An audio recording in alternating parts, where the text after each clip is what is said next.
Good morning. Good morning. My name's Donna Featherston. I'm your song leader today, and my pronouns are she, her. Today's service is about covenant and the ways we agree to be together in community, and the values that we have that call us to action. So this morning's opening hymn is called Life Calls Us On. It is not in the hymnal, so I'm going to ask our wonderful artist in residence, Nicole, to play it through for us once to listen to, and then the words will be on the screen.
Beautiful. Please remain standing while we recite our covenant.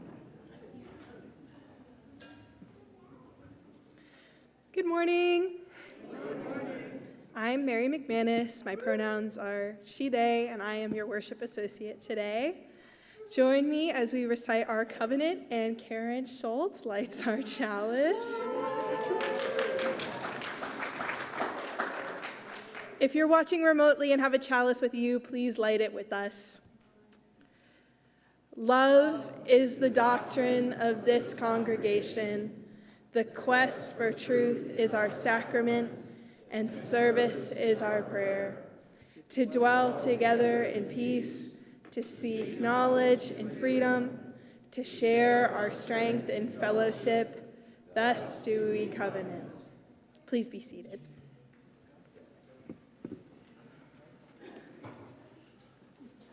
Good morning.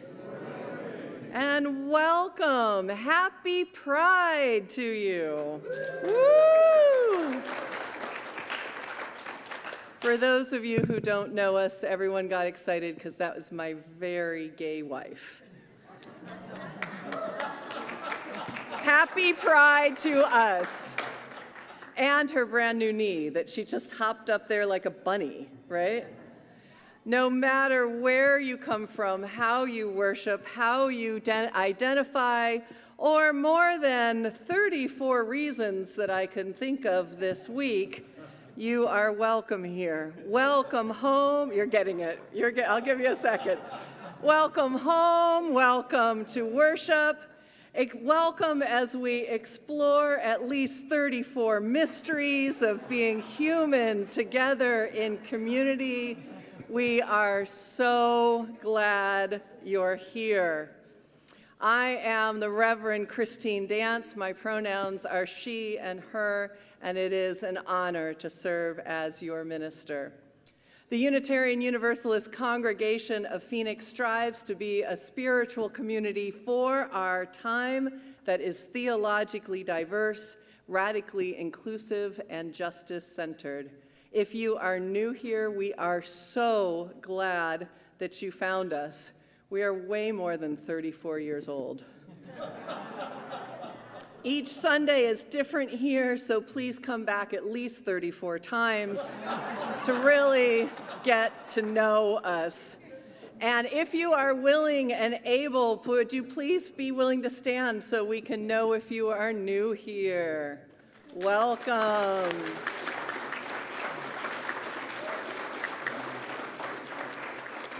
Welcome. We are so glad that you are here, and folks who are not as new here, please make sure you say hi to them. We have a few announcements about our community. Your civic engagement team will have a notary table available this Sunday and next Sunday for your abortion petitions before and after service back there at the back table. Also, now is the time to confirm whether your voter registration is active and which party's ballot you will receive before the July 30th primary election. More information is on the webpage. And next week, so many big things going on next week. Next Sunday's service is a service that I'm hoping that will become an annual tradition and that is done in many UU congregations. It's called a question box service, and it is kind of a reverse service. You ask the question and I answer it. There can be a wide range of topics from faith, religion, theology, to UUCP and what's going on here, our history, to national and world events, to your own deep questions.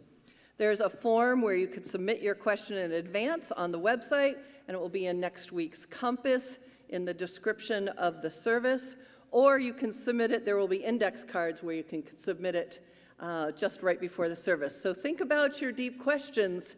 It's not a stump your minister, but it will have a little bit of ministerial improv going on with it. Also, following that fun service will be our annual congregational meeting where we'll be voting on our budget, our slate of leaders, and most recent addition to our voting is that we have the opportunity to vote on having Reverend Skye Williams-Tao become affiliated with our congregation as an affiliated minister. Yeah. huge honor for us. We already are lucky enough to have Reverend Patrice Curtis, and we would be adding Reverend Skye to that. To prepare for the budget meetings today at 11, you know you don't want to miss it. There's a budget meeting in room 11. Honestly, it's the best way to know how we are spending our monies to live our mission of the congregation. We hope that folks will come, and there will also be one Monday at noon on Zoom. So come and be informed. So now let us draw deeper into the present moment, into our worship, into your truest, most beautiful form of yourself.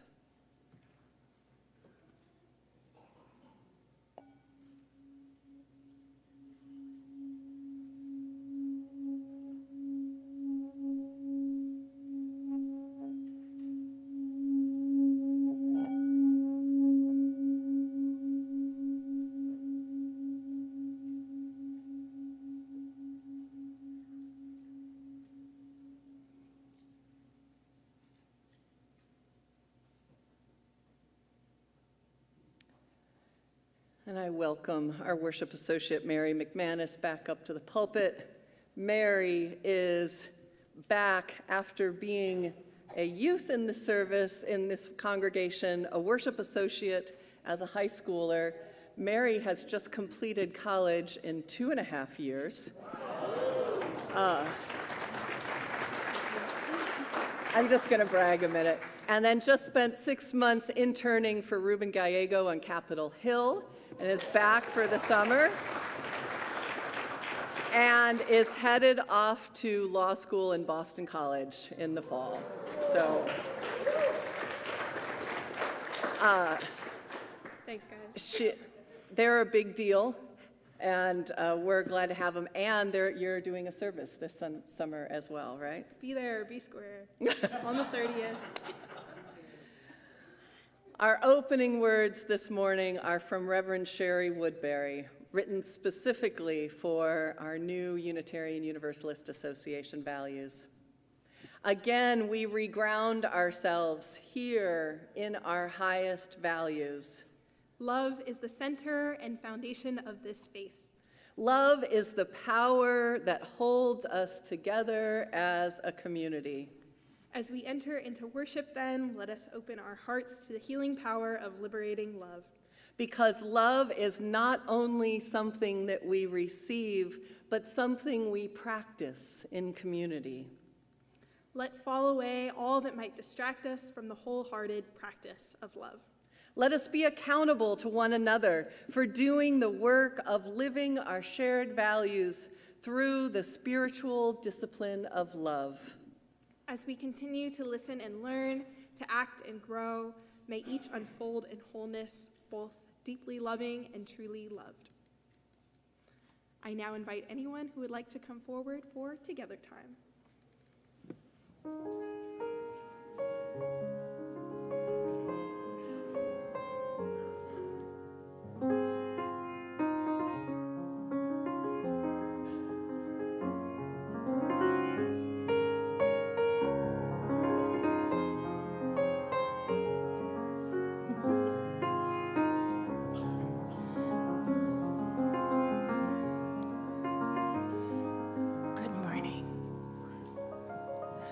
I was just thinking that it used to be that we would call everyone forward and it would be kids and grown-ups just like it is now. But Annalise, do you remember everyone would sit on the floor and I would talk to you all this way? And over the past 1.5 years, it's kind of switched into this thing. And it's really cool because I get to preach this way. And I don't think anyone else gets to look at Nicole and the piano when they preach. I like it. I like how things shift and change for what's useful and what has meaning and purpose for us. My name is Katie Resendez, and I'm the Director of Children's Ministry here at UUCP. And I need to start this morning with a huge, heartfelt thank you.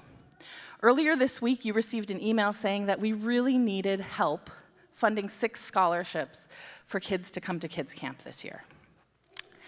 And I think most of you received that email on Wednesday. It's Sunday, and we have just about 4 of those spots funded. So thank you, thank you, thank you, thank you. I don't know if you know this, the kids all know this. Most of you are camp alum in one way or another. If you were ever a little kid who didn't fit in at school, even for just a moment, even if there was just a day where you wore the wrong color socks and got picked on, and had that moment of like, I don't feel good here, Kids Camp was built for you and for that moment. Because for the month of June, our campus becomes the place where you can be weird, wild, loud, hyper, tired, quiet, sad, scared, ecstatic, any of those things as a kid, and it's okay. And so thank you, thank you, thank you, community, for helping continue to make this a safe and wonderful and loving home place for 34 years of kids. Okay. Thank you. 4 of the 6. Keep that in mind.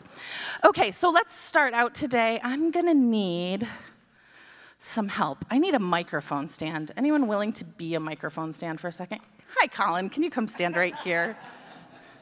It takes muscles to hold this mic. Just hold that there. Great.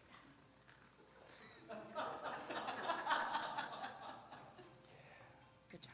Okay, so what is this? What's this? Just some paper. Now what is it? It's a flaming chalice. What is this? Oh, this is a piece of plastic. I made it on a printer. Now, and this bowl is also plastic. Put the two together, now what is it? Very nice, thank you.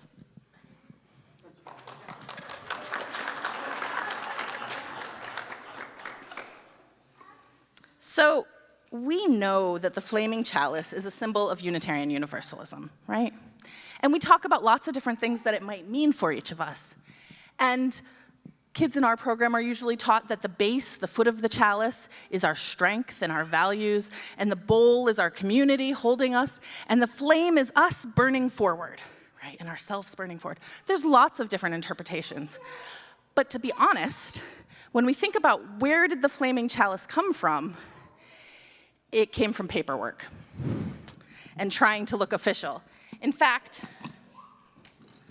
the first flaming chalice as a symbol for Unitarianism or Universalism in our faith at all came from a need to make paperwork look official. May I stamp your hand? Would you like a stamp? And I'll let you pass that down. So it was a stamp put on letterhead so that when people officially petitioned to help other people, it looked formal and real and important, okay? And that stamp looked like this. And you'll see among the seats there's papers that have the various chalices on it. Looked like that. And then at about the same time, there was a group of Christian ministers in training who were thinking about their theology and what they were being taught, and they were very, very introspective. And they realized that while the teachings they were being taught through the Bible and things were valuable, there was more room in their hearts and their brains for what they said, the love and the warmth of other faiths and beliefs.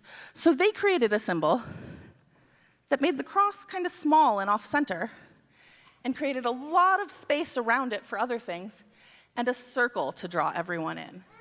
Like people who come late, come on in. So I actually need someone to be across from me for a minute. Will you stand and just stand kind of like that? Not too crucified-ish, but okay. Good, good, good. Okay, so at this point, remember, we have 2 different faiths. We have Unitarianism. I need someone to be Unitarianism. Annalise. Come stand over. Oops, sorry. Let's see. Stand here and be Unitarianism. Okay, would someone like to be Universalism? Okay, there's that. And come stand on the other side of Mr. John. Okay. So then, I also want you to notice that this original very official picture also kind of looks like a cross, right? And that was intentional. Sort of kind of looks like a cross. We had that other cross symbol. And then in 1961, the youth groups of the Unitarians and the Universalists go, wait a second, we are both really rad, not as in cool, but actually radical. We have very similar beliefs and practices, and how we're regarded in our faiths are similar, so we should come together. So in 1961, the Unitarians and the Universalists, I think you have to hold it with one hand now. There you go. Perfect. And I'm going to duck under you. Merge into a single faith with a new single logo.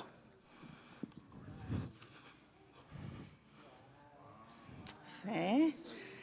There we go. Still a chalice, right? We still see this as a flaming chalice. Okay, you guys can sit down. Fantastic job being all of our faith. Thank you. So over the years, we come up with other symbols, mostly because fashion changes, symbolism changes. For a little while, we had this one. Do you remember this one? I call it the Venus flytrap chalice. Because it takes that chalice idea and gives us rays of hope and light shining out in a beautiful way that kind of looks like that carnivorous American plant. Then we also have this one. Let's see. Miss Bonnie, can I ask you to do this?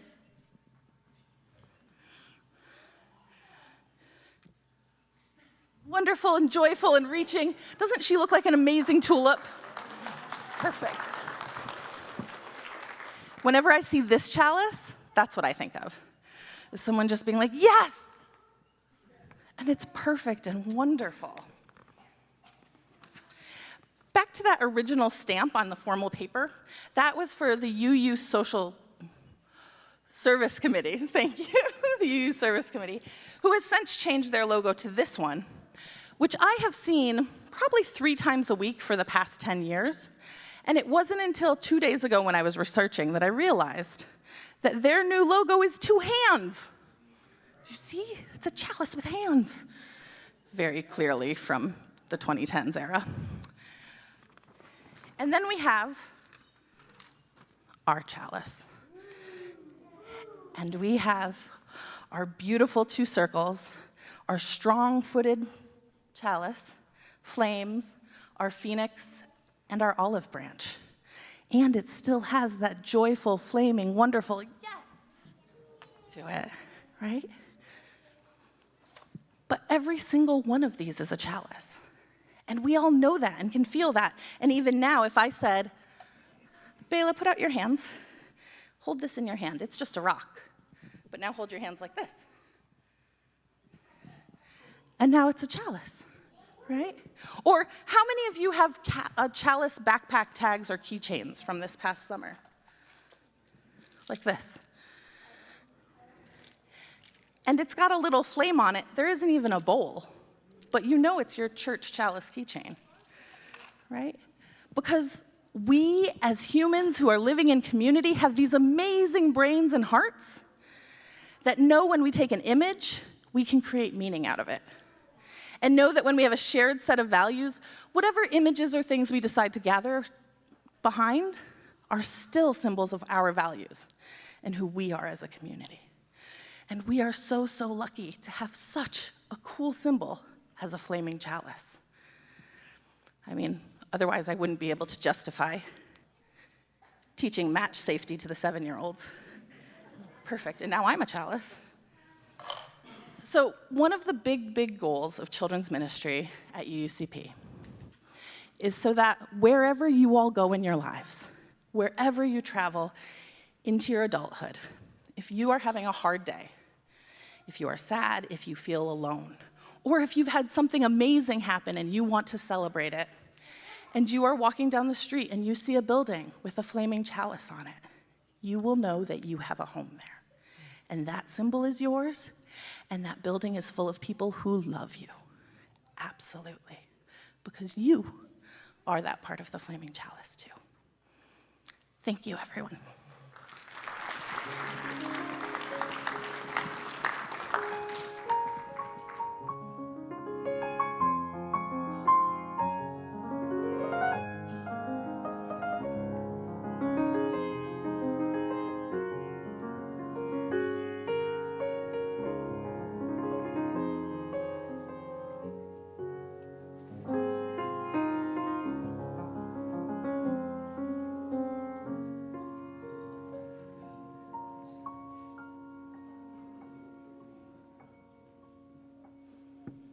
Each week, we split our offering between this congregation and an organization that shares our values.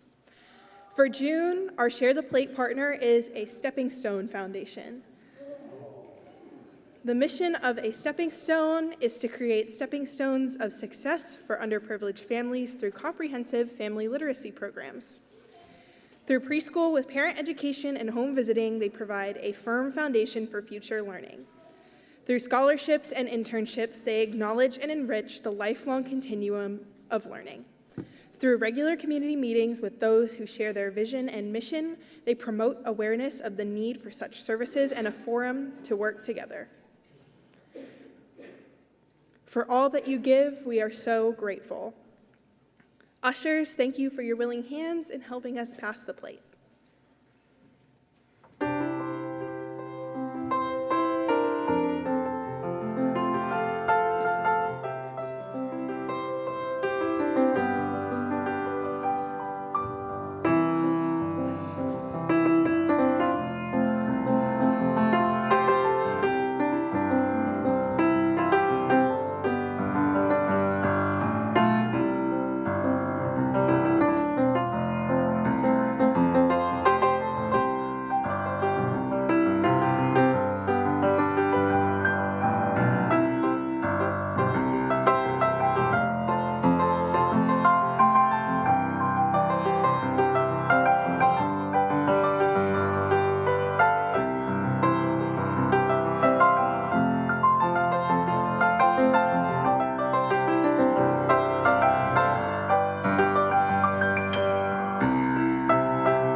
It is an important practice to make time to share the pieces of our lives with one another.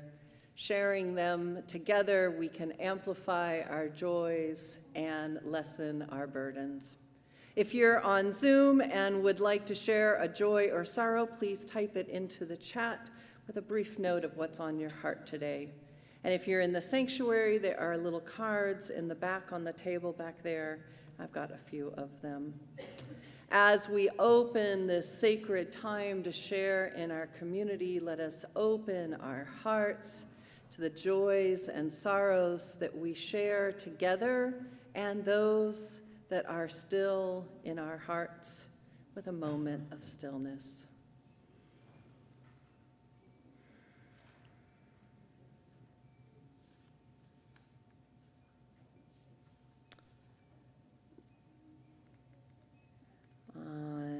We have online from Amy Miskell, A Deep Sorrow. On May 21st, Stephen and I opted for a peaceful passing for our dear dog, Annie. She was strong, but lymphoma was stronger, despite her being on steroids. We miss her very much every day. And Miskell family, we know what a big hole that leaves in your hearts. Our hearts are with you. And from the sound loft, Danny and Liz up there. They did it, y'all. They're married.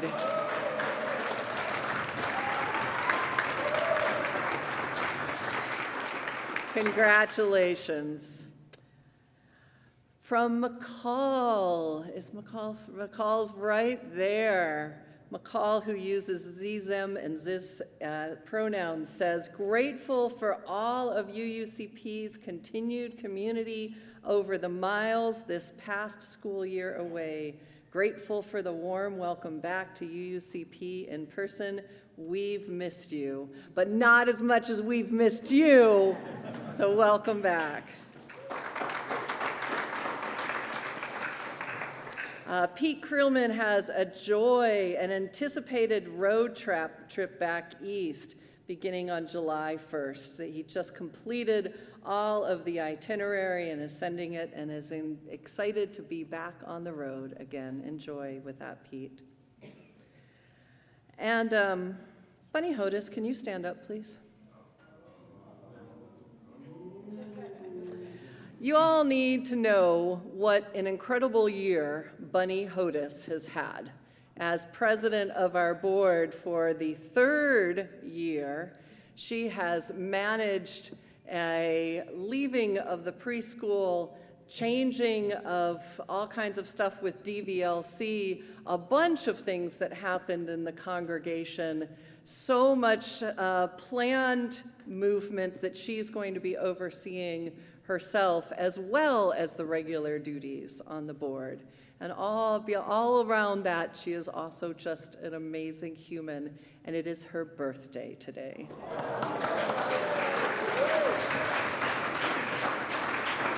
Thank you. Thank you for being you. And yes, Dale put that in. So, but good job, Dale. Well done.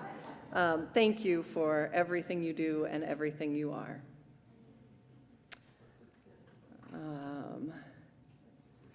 Yes. Aw. Afia Malice says, I just want to say hi to my mom. I love you with all my heart. Thanks for being a great mom. To Miss Bev. Where's Miss Bev? There you are. Your daughter loves you.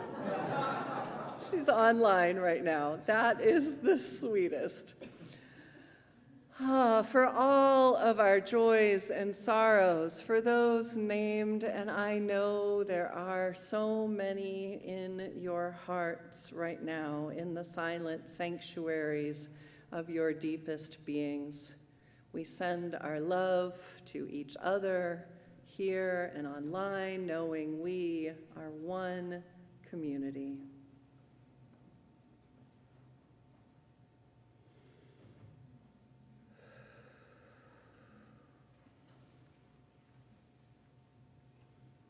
When we are holding so much in our world and in our hearts, it is good to take some time to connect with our body and our spirit.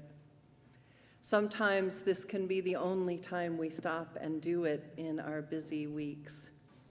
Let us soften into the here and the now, in the spirit of prayer and meditation. Lower your shoulders. Roll your neck. Do what you need to do to just kind of soften at the center of our being. As people of faith, we seek to live in a spirit of love, a spirit of community, justice, and peace.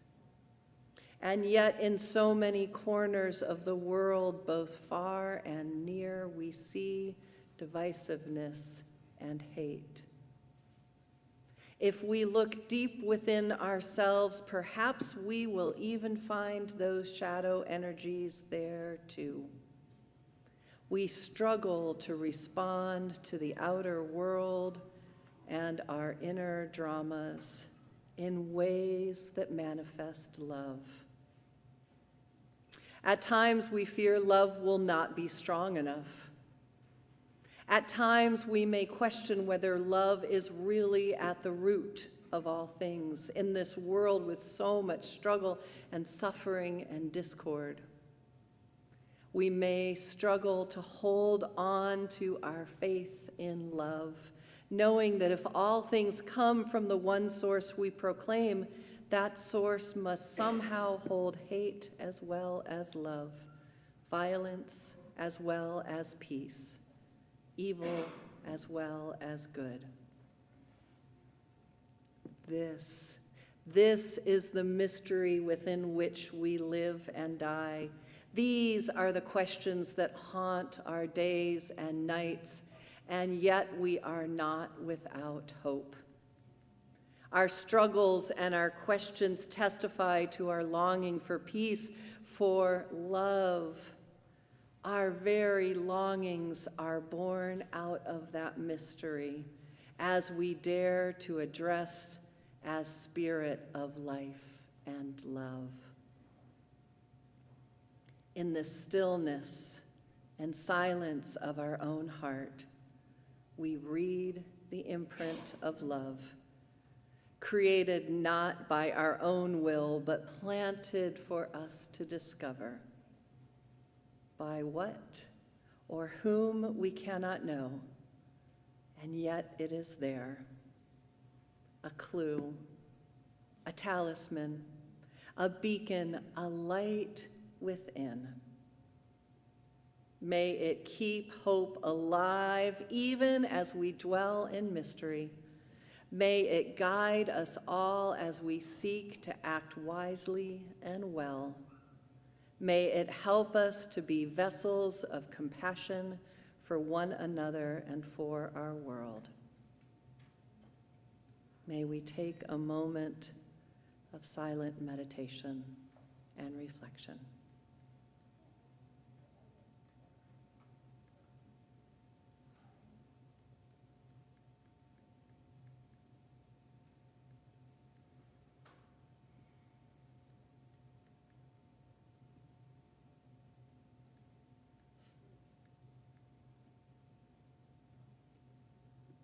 Amen. Blessed be.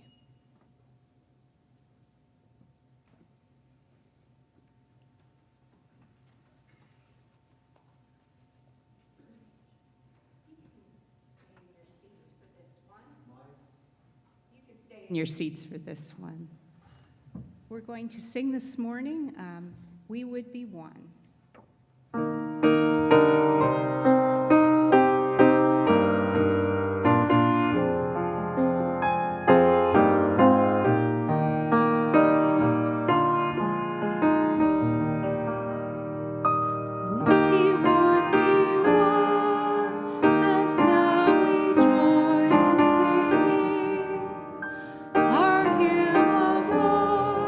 To pledge ourselves anew.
was lovely.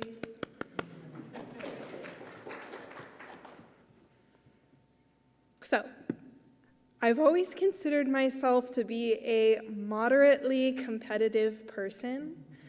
Not enough to ruin my life, but enough to get a little too into jeopardy and to strain my relationships with my peers over in class cahoots. And I find myself putting in a lot more effort when I know there's a chance that I can win at something. So, as I was looking at the covenants that go with the new values, I couldn't help but notice that it seemed like a challenge. Yes, these are promises and commitments to ourselves and our community that we must keep. But looking at these covenants simply as something that must happen kind of seems like homework to me. And even if I find the homework interesting, I have a tendency to put just enough effort to get the job done. But I don't want to think about them with the bare minimum approach. How can we put these covenants at the forefront? How can I win covenant? Maybe winning covenant means something different for you than it does for me or the person next to you. Maybe it's seeing how well you can juggle all of them or how much effort you can put into just one. And the goal can change if you find yourself feeling stuck or bored or exhausted. And winning covenant doesn't necessarily mean you're competing against anyone. As a newfound lover of distance running, which is probably a result of the competitiveness, I found that everyone is always chasing personal records, PRs. I found it much more productive to compete with myself than with anyone else. How can I learn more from others about the search for meaning than I did a month ago? How can I transform spiritually? How can I find more ways to build a more equitable, just world than I knew before? Maybe covenant is a team sport for you. How can we accomplish all of this together in a way where the whole is greater than the sum of its parts? Personally, I want to win covenant, and I want you to win too.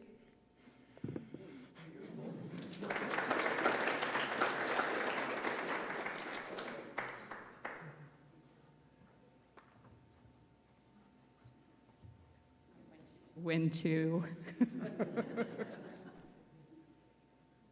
So we're dusting off some songs that we haven't sung a lot. And today we're going to sing a song from the Gray Hymnal, Just As Long As I Have Breath. And because we don't sing it very often, I've asked Nicole to play through it once for us. And then I hope you'll join me in standing and singing.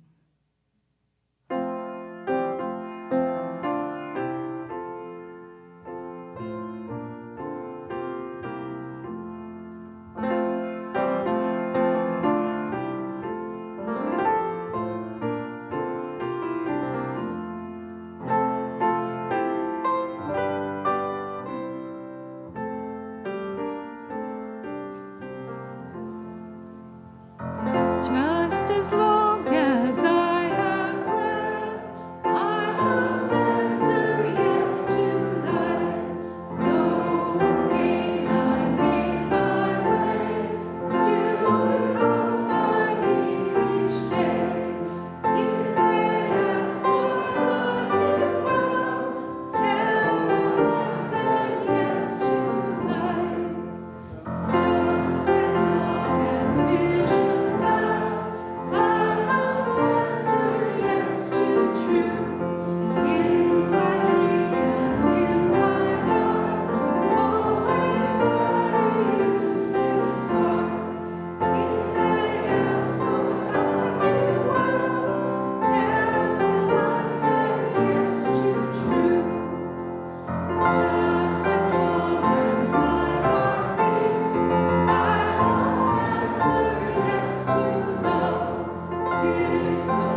There are easier faiths than belonging to Unitarian Universalism. Unitarian Universalism calls us to a level of awareness and commitment. Indeed, I think that's the reason why many of us are Unitarian Universalists. We yearn to live into our truest, fullest, most loving selves. We turn to our faith when we are looking at how we should live at any given moment. We turn to it when times are hard and we figure out how we can get through it with integrity. We see the world through our UU lens, both giving us comfort and calling us to progress. While Unitarian Universalism doesn't have a creed or statement of belief that we ask everyone to agree to, we do have a set of principles and values that help guide us in our faith. These are set to be considered, a new set of them, at our denomination's annual meeting at the end of this month. We have 7 delegates here at UUCP, in addition to myself, who will be voting on them. At last year's UUCP congregational meeting, reminder, next week, it's happening, don't be there. Don't be square, be there. Last year we voted to affirm those principles, and we've been studying them all year as a part of my sermon series. This is, if you will, the bow on that series. Each principle has a name, a short description, and a covenant that calls us into action. Let's review them one at a time. Love, which is in the center. Love is the power that holds us together and is at the center of our shared values. We are accountable to one another for doing the work of living our shared values through the spiritual discipline of love. Inseparable from one another, these shared values are interdependence. We honor the interdependent web of all existence. With reverence for the great web of life and with humility, we acknowledge our place in it. We covenant to protect Earth and all beings from exploitation. We will create and nurture sustainable relationships of care and respect, mutuality and justice. We will work to repair harm and damaged relationships. Pluralism. We celebrate that we are all sacred beings, diverse in culture, experience, and theology. We covenant to learn from one another in our free and responsible search for truth and meaning. We embrace our differences and commonalities with love, curiosity, and respect. Justice. We work to be diverse, multicultural, beloved communities where all thrive. We covenant to dismantle racism and all forms of systemic oppression. We support the use of inclusive democratic processes to make decisions within our congregation, our association, and society at large. Transformation. We adapt to the changing world. We covenant to collectively transform and grow spiritually and ethically. Openness to change is fundamental to our Unitarian and Universalist heritages, never complete and never perfect. Generosity. We cultivate a spirit of gratitude and hope. We covenant to freely and compassionately share our faith, presence, and resources. Our generosity connects us to one another in relationships of interdependence and mutuality. And equity. We declare that every person has the right to flourish with inherent dignity and worthiness. We covenant to use our time, wisdom, attention, and money to build and sustain fully accessible and inclusive communities.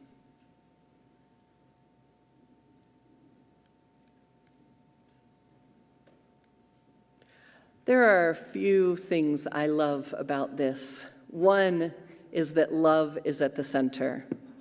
That's super easy for me to remember. It's super hard for me to act on every single week. But I also want to talk about the covenant part of these. I remember when I first heard the word covenant as a new Unitarian Universalist in my 20s. That was almost 34 years ago. I remember, it's not. Well, it's not, but thank you all for laughing at my joke, because I find it really funny. But my only context for the word covenant was Indiana Jones and the Ark of the Covenant. Anyone remember that movie? After watching the movie, I still didn't know what a covenant was. But clearly it was an old relic from Jesus' time. And so when I heard covenant in the context as a UU, I really didn't understand what it meant. But I figured that as I understood this faith later, I'd find this so-called relic of covenant. That's not what it is. In seminary, we did a lot of work in our UU history classes, understanding what covenant was and how it was different from other faiths. I learned just how radical it was that the congregational churches of the 1600s eschewed any kind of authority from the King of England in their faith and determined that they could manage themselves. They rejected any kind of bishop or cardinal or pope. They were like a petulant 3-year-old who said, "I can do it myself." And then they grew into mature adults who understood the rights and responsibilities that came with self-government. They learned how to be in covenant with each other. As a minister, I get a great honor of officiating marriages. I tell the couple that they are entering into a covenant with each other. Only they two can decide what they want to promise each other. They get to decide everything from how they want to split the chores to if they choose monogamy or something else, what they need in terms of communication, and the 100 of other decisions that a partnership requires. They get to decide that. They're making a covenant with each other. And then they can change it later. Unlike ministers in other faiths, and maybe some you use, I never include the words "until death do us part" in my marriages. While I hope it lasts, a true covenant has to say, "This isn't working for me anymore," or "What you want and what I want aren't the same anymore." Covenant is an agreement, not a shackle. Being in Phoenix, I've learned that many other people in this area have another meaning for covenant. How many of you come from or are close to folks of the Mormon tradition? I know there's a few. I was surprised to hear that there are more Mormons in Phoenix than there are in Salt Lake City. And it is partly because we're so much bigger, but such a huge presence in the Phoenix area. I remember one of our Get to Know UUCP classes where we were explaining just like, we just want to tell you that we're a covenantal faith, and the face of somebody looked downright scared. This can be very triggering for some Mormons. In the Latter-day Faith, a covenant is a promise made between God and his Mormon followers. God sets the conditions of the covenant, and as the conditions are met, he blesses the person who entered into and kept the covenant. If the covenant is violated, blessings are withheld, and in some cases, a penalty or punishment is inflicted. So you can imagine that us saying that we're covenantal might be very confusing to someone coming from that faith. The difference from the two is that they see the covenant as coming from God, and to the Mormons, with God having all the power. We see covenant being between human beings in community, and there is equal power. Same word, same idea, very different meanings and consequences. So as we think about these new UU values that all have a word, a description, and then a covenant that is calling us into action, I'm wondering which one of these resonates with you. If you choose to take Mary's metaphor, which one of these do you want to win at? Which ones are most compelling to you that feel like these are who you are as a Unitarian Universalist or someone who is exploring it? And which ones are the hardest for you? That can change from day to day, but maybe today. So what I would love to do is turn this service over to you in small groups.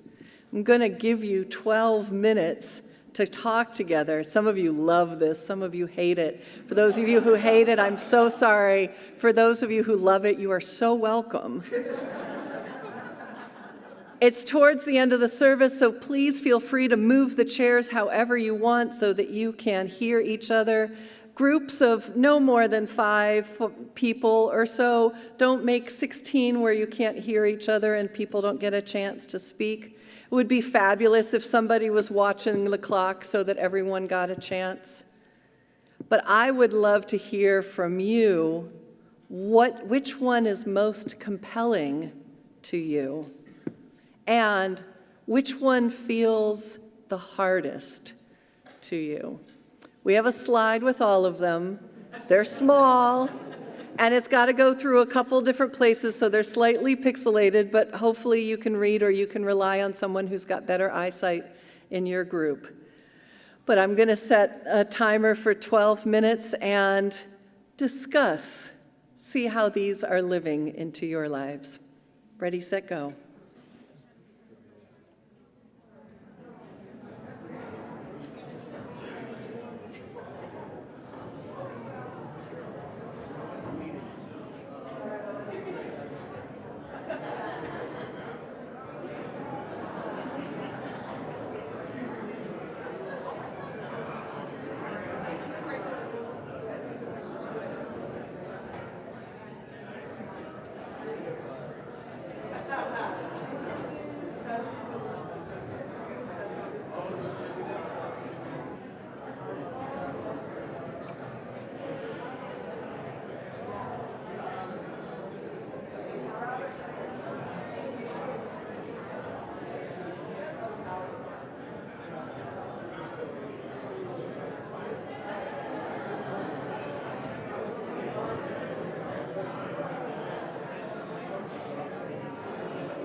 Hi, Zoom people. You can only hear me. We're having, if those of you who didn't know, we're having a great conversation on the Zoom chat about which ones you all are finding most compelling and most difficult. So if you didn't know that was happening in chat and want to join in, you're very welcome to. Thank you.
we're going to conclude with Nicole playing All You Need Is Love. And I invite you to sing along, and especially on the chorus that everybody knows. There's no words up there, but you know it.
Stay standing. Thank you all for contributing. Thank you for the folks online who had a very rich conversation with me as well. As we close our service, please reach out to our new folks or say hi to someone you haven't seen for a while. Our exploration hours, including that budget meeting you don't want to miss in room 11, start at noon and will be listed on the screen.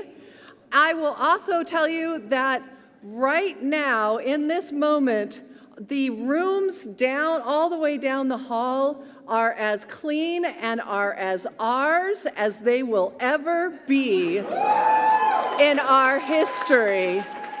I highly encourage you to go explore down our halls and see all of the beautiful space that is ours and ready to get set up for camp for next week.